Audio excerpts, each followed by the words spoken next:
जब किसी टीम का जो टॉप ऑर्डर होता है वो अगर जल्दी सिमट जाए और ज़िम्मेदारी दो ऐसे युवा बैटर्स के कंधों पर आ जाए जिनके पास कम अनुभव हो लेकिन वो आक्रामक शैली के खिलाड़ी हों, तो निश्चित रूप से यशस्वी जायसवाल और ऋषभ पंत के कल के प्रयास को हम कैसे भुला सकते हैं। 62 रनों की एक ऐसी साझेदारी जिन्होंने भारतीय पारी की जो नैया बिल्कुल डूब चुकी थी उसमें पतवार का काम किया। पंत आउट हुए लंच के बाद और उसके बाद जब केएल राहुल और यशस्वी जायसवाल बैटिंग कर रहे थे तो कहीं ना कहीं ऐसा लग रहा था कि ये दोनों बैटर्स पूरी तरीके से सक्षम हैं भारतीय टीम को सुरक्षित स्थिति में ला खड़ा करने के लिए। लेकिन जैसे ही जायसवाल आउट हुए बिल्कुल सन्नाटा छा गया चेपॉक स्टेडियम में और केएल राहुल के आउट होने के बाद तो निश्चित रूप से निराशा के क्षण साफ तौर से दिखाई दिए। जब अश्विन और रविंद्र जडेजा बल्लेबाजी कर रहे थे तो ड्रेसिंग रूम में निराशा का अंधकार साफ तौर से महसूस किया जा सकता था और ऐसा लग रहा था कि जिस भारतीय बल्लेबाजी की ताकत को पूरा विश्व मानता है, लोहा मानता है भारतीय बल्लेबाजी को, वो आज ताश के पत्तों की तरह बह गई। और सुबह से ही हमने देखा था कि मैरिना वेव्स चेपॉक में अपना कमाल कर रही थी।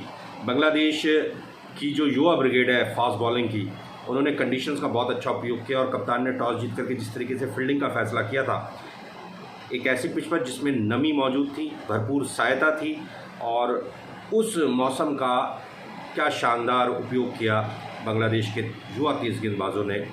हसन महमूद हो, नाहिद राणा हो या तस्कीन अहमद हो, इन तीनों ही बॉलर्स ने लगातार दबाव बनाए रखा। आसमान में सूर्यदेव बादलों के साथ अटखेलियाँ कर रहे थे, आँख मिचौली कर रहे थे, जिस वजह से जो वातावरण के अंदर जो नमी थी वो कम नहीं हो रही थी।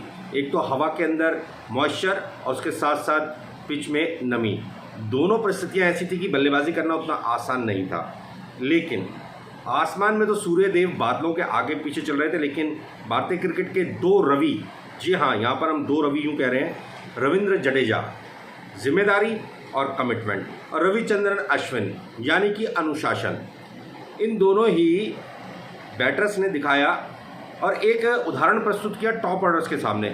भले ही आप आउट हो जाइए लेकिन जब टीम के अंदर हमारे जैसे खिलाड़ी मौजूद हैं तो निश्चित रूप से हम दर्शक दीर्घा के लिए नहीं, हम टीम के लिए खेलेंगे। और उन्होंने करके दिखाया भी। इतना आसान नहीं था उन कंडीशंस में बल्लेबाजी करना, लेकिन रविचंद्रन अश्विन ने एक शानदार शतक लगाया और जडेजा ने क्या बखूबी साथ निभाया।